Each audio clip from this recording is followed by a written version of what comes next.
Terdapat percakapan menarik yang terjadi antara Amaury Renako dengan Ozuka Mai di episode 2 menit ke-19 di anime tersebut, yaitu di saat Renako menjelaskan kepada Mai kalau dia ingin menjalani hubungan persahabatan dengan Mai, seperti menjadi orang yang paling memahami diri kita, yang akan melakukan hal konyol bersama, bersenang-senang, dan menemani kita di saat-saat sulit. Namun, Mai membantah ungkapan itu dengan mengatakan kepada Renako kalau jika Renako bertanya jenis hubungan apakah yang lebih dekat dengan perilaku-perilaku seperti itu, maka itu adalah hubungan sesama kekasih yang saling mencintai, ketimbang hubungan sahabat yang masih terkekang pada batasan-batasan sosial dan moral. Jawaban dari Mai tersebut memiliki korelasi dalam salah satu pandangan post-strukturalisme yang memiliki tendensi untuk mengintervensi makna dan nilai filosofis yang ada, yang diyakini khalayak umum, yaitu tentang teori dekonstruksi yang dirumuskan oleh Jacques Derrida. Dalam pembahasan kali ini, saya akan mencoba menjelaskan apa itu dekonstruksi dalam teori itu dan apa hubungan teori itu dengan ungkapan Mai sebelumnya yang mengatakan kalau hubungan persahabatan yang diinginkan oleh Renako juga mungkin bagi kita di kehidupan persahabatan kita itu sebenarnya adalah keinginan kita untuk menjalin hubungan kasih terhadap sahabat yang kita miliki. Sekarang, apa itu dekonstruksi? Dekonstruksi merupakan sebuah pendekatan dalam memahami sesuatu secara longgar agar dapat memahami sesuatu tersebut dengan cara yang sepenuhnya baru. Namun, dalam konteks aslinya, dekonstruksi ini merupakan sebuah alat berpikir yang digunakan Derrida dalam mengkritik gagasan Platonisme yang lebih mengutamakan esensi ketimbang penampakan dari suatu objek yang diteliti, atau logosentrisme. Sekarang kita akan bahas bagaimana alat berpikir ini bekerja dalam mengkritik sebuah ide dan gagasan. Pertama-tama, kita perlu pahami terlebih dahulu dalam proses pembentukan makna, maka di saat makna tersebut selesai dipahami atau sesuatu yang disebut sebagai penutupan makna, maka makna tersebut memiliki keretakan dalam struktur pembentukannya yang memungkinkan atas pembatalan pada pembentukan makna tersebut untuk ada. Untuk memudahkan pemahaman kita atas deskripsi itu, maka contoh dari kata parmakon dari mitos farmasi Plato mungkin dapat membuat kita menangkap maksud dari deskripsi itu. Diceritakan Teut, dewa penemu tulisan, bertemu dengan Raja Mesir, Tahamus. Teut ingin memberikan hasil ciptaannya yaitu tulisan kepada Raja Mesir, yang dianggapnya sebagai parmakon yaitu obat untuk ingatan dan kebijaksanaan. Padahal sebenarnya kata parmakon memiliki dua pengertian yaitu racun dan obat.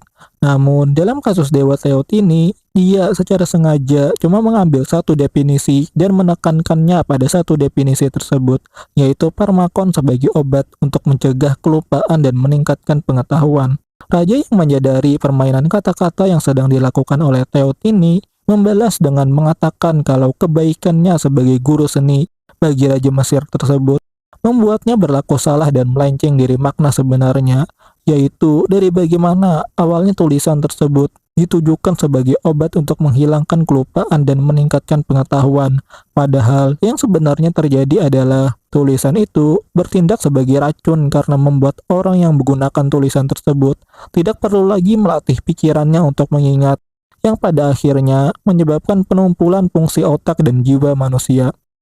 Raja menambahkan lagi kalau tulisan yang diciptakan oleh Teot itu sebenarnya tidak ditujukan sebagai obat, namun ditujukan agar manusia dapat mengingat ciptaan-ciptaan Dewa Teot tersebut secara abadi, disebabkan sudah tertulis di media yang tahan lama, bukan mengandalkan akal dan pikiran manusia yang terbatas dan sering lupa. Setelah itu, Raja menyindir penemuan yang Teot ajukan dengan mengatakan kalau murid-murid dari Dewa Teot yang menerima ciptaannya itu pada akhirnya akan sering membaca dan melupakan manfaat yang dapat dirasakan dari belajar secara langsung kepada guru. Pada akhirnya, murid-murid Teot akan memiliki khayalan yang luas namun tidak sebanding dengan pemahamannya atas tulisan yang dia baca. Disebabkan penjelasan yang mereka baca itu tidak langsung dijelaskan oleh guru yang menuliskannya. Pada akhirnya, murid-murid Teot akan menumbuhkan sifat-sifat sombong atas kebijaksanaan palsu yang mereka miliki dan mereka bukanlah orang-orang yang bijak atas ilmu tersebut. Dalam hal ini, keratakan dalam struktur kata dan kalimat itu dapat kita pahami, di mana di sisi lain, parmakon mendapati maknanya sebagai obat dan di sisi lain, maknanya juga sebagai racun. Mengatakan parmakon memiliki satu makna dengan melupakan makna lainnya, pada akhirnya akan menimbulkan keambiguan dalam kata tersebut, yang pada akhirnya menciptakan keratakan dalam kata itu yang dapat membatalkan maknanya yang kita harapkan pada kata itu. Dari analisis kata parmakon ini, kita mendapati bentuk kritik Derrida pada ajaran-ajaran Platonis yang lebih berpatokan pada akal budi dan rasio manusia sebagai alat dalam menentukan kebenaran, di mana konsekuensi dari logosentrisme ini adalah pemahaman sebuah teks atau kata dalam bentuk oposisi binernya, seperti contoh dalam cerita Farmasi Plato sebelumnya, di mana Plato yang menjunjung tinggi nilai logosentrisme menjelaskan kalau ucapan langsung lebih unggul daripada teks tertulis sebagai media pembelajaran dan identifikasi kebenaran. Padahal logosentrisme memiliki satu bias yang gagal dipahami penganutnya, yaitu di mana mereka lebih mengutamakan kemampuan manusia masa kini sebagai patokan kebenaran mutlak, ketimbang lebih berhati-hati dan menganggap bisa saja kebenaran yang kita yakini sekarang itu bisa salah, dan di masa depan kita mendapati kebenaran yang lebih baik dari sekarang. Masalah memodulikan masa sekarang juga termasuk dalam hal ini tentang bagaimana kita lebih mengutamakan pengertian yang akal pikiran kita yakini pada saat ini sebagai pengertian atas suatu makna tertentu, seperti Plato yang menginginkan kata parmakon sebagai racun ketimbang obat, karena pada saat itu Plato memiliki kepentingan atas menandaskan landasan berpikirnya berdasarkan logosentrisme itu. Dan dari sikap tersebutlah makna parmakon yang Plato ajukan dapat kita tolak, disebabkan parmakon pada dasarnya memiliki dua makna yang saling bertentangan. Mengatakan parmakon sebagai satu pengertian dengan menghilangkan pengertian lainnya akan membuat kata parmakon tersebut akan kehilangan maknanya sebagai parmakon yang asli dan menyisakan kata parmakon subjektif yang ditentukan oleh individu yang memandangnya, bukan berdasarkan pengertian dan makna asli dari kata parmakon itu.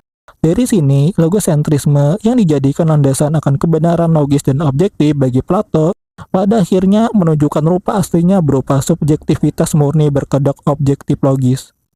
Namun, terlepas dari niat Plato yang memiliki kepentingan dalam menandaskan makna suatu kata sesuai dengan apa yang dia inginkan tersebut, Derrida menjelaskan kalau biarpun suatu kata memang dipandang berdasarkan nilai subjektif yang orang tersebut inginkan atas objek tersebut, maka sifat keberagaman atau polivalensi dari sebuah kata tersebut tetap ada dan eksis, yang dalam hal ini memunculkan sebuah istilah yang Derrida sebut sebagai undecidable atau tidak terputuskan, yang berarti suatu kata menolak untuk tunduk pada pengertian yang penulis inginkan.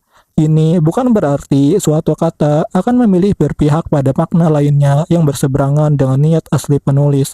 Namun, sebuah kata akan menolak untuk berpihak kepada salah satu dari dua makna yang dia miliki, dan menjadikan kedua-duanya itu sebagai pembangun atas makna dari suatu kata itu.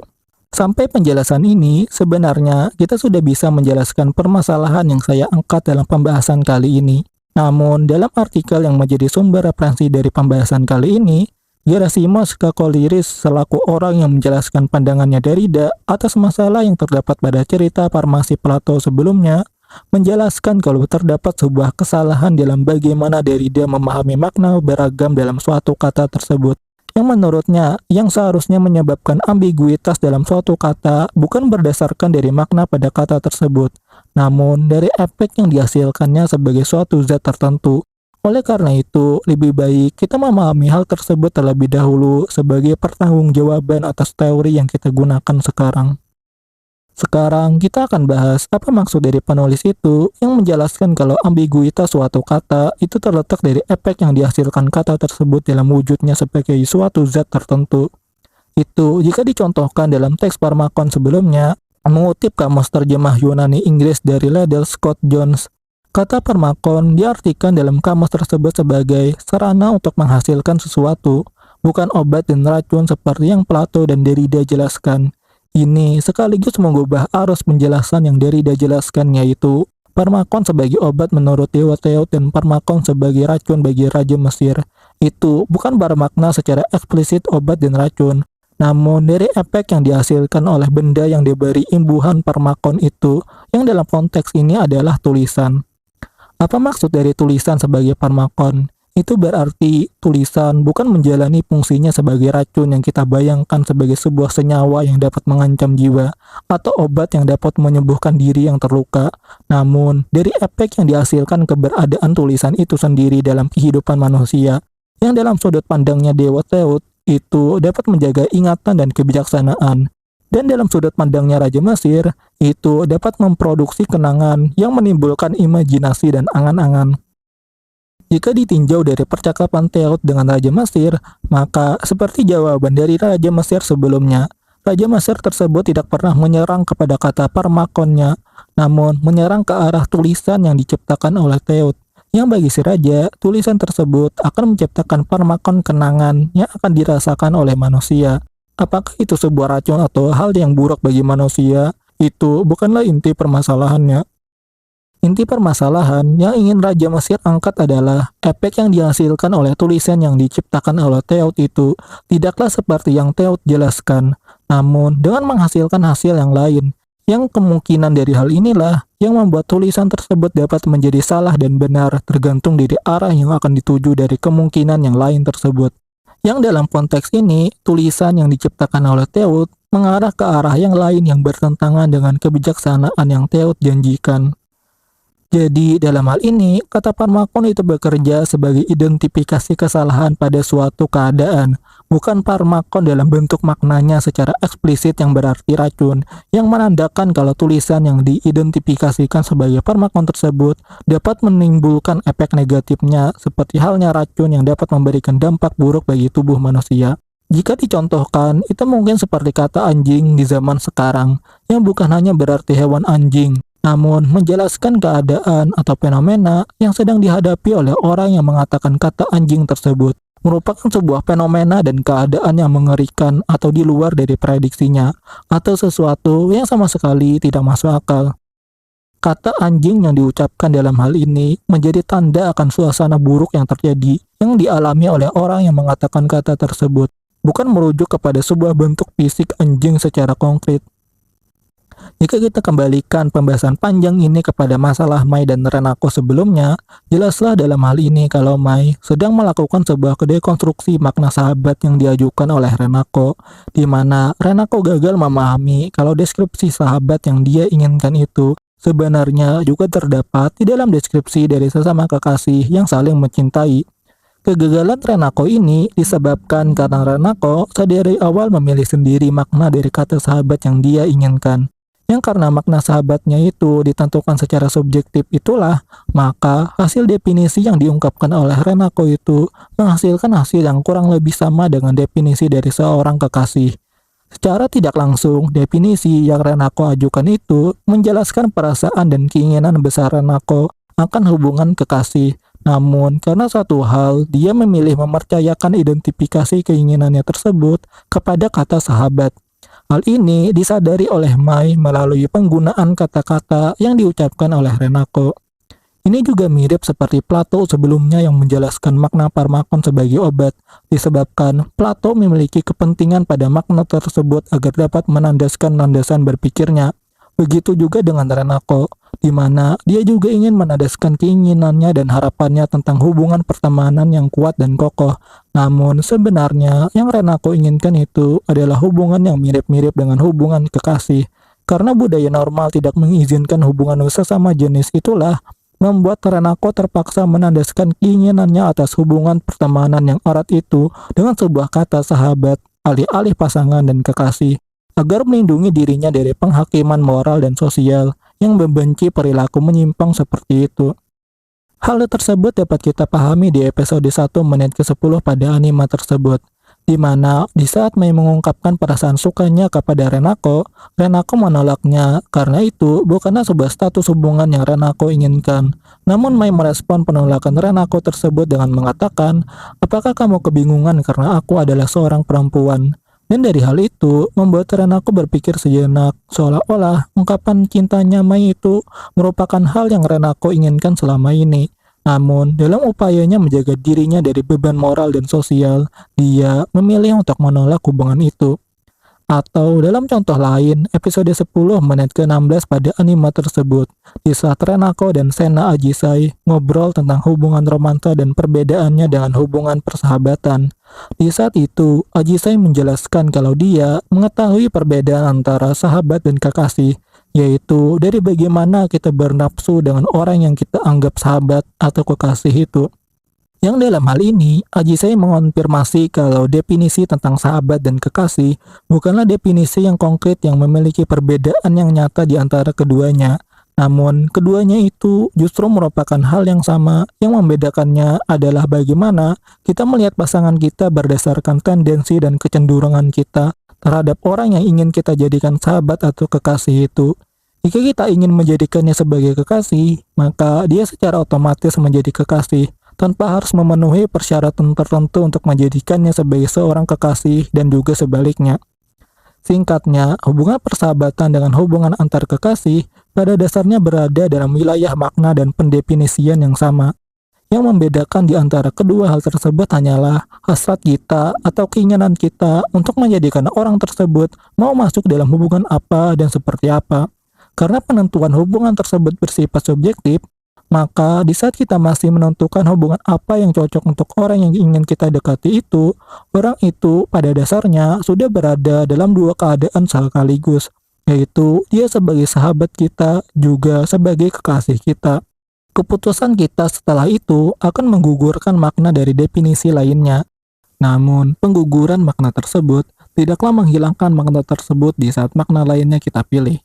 Makna yang kita gugurkan tersebut cuma tersimpan rapat di antara bahasa-bahasa dan pemaknaan yang kita berikan kepada hubungan yang kita jalani dengan orang yang kita dekati itu. Jika suatu saat kita mendapati perasaan yang memuncak dan menginginkan hal yang lebih, sahabat kita sendiri bisa berubah menjadi kekasih yang akan kita cintai, walaupun itu termasuk dalam hubungan sesama jenis. Disebabkan di saat kita menjalani hubungan persahabatan, kita pada dasarnya menjalani hubungan sesama kekasih, namun lebih teratur dan lebih diterima secara sosial. Di saat kita menjalani hubungan sahabat itu dan mendapati sahabat kita itu cocok dengan kriteria pasangan yang ingin kita cintai, maka secara otomatis tumbuh perasaan mencintainya secara seksual dan keinginan untuk menjalani hubungan yang lebih intim dan dekat. Dan semua ini dapat dipahami melalui efek yang dirasakan di dalam diri kita yang menciptakan diferensial atau perbedaan yang meretakkan realitas dari kata sahabat tersebut. Kata sahabat dalam fase ini akan gugur dan kita tidak akan lagi menganggap sahabat kita itu sebagai sahabat, tapi sebagai seorang kekasih yang kita cintai. Walaupun secara diam-diam kita simpan di dalam diri kita, pastinya semua ini bersifat subjektif bukan objektif logis.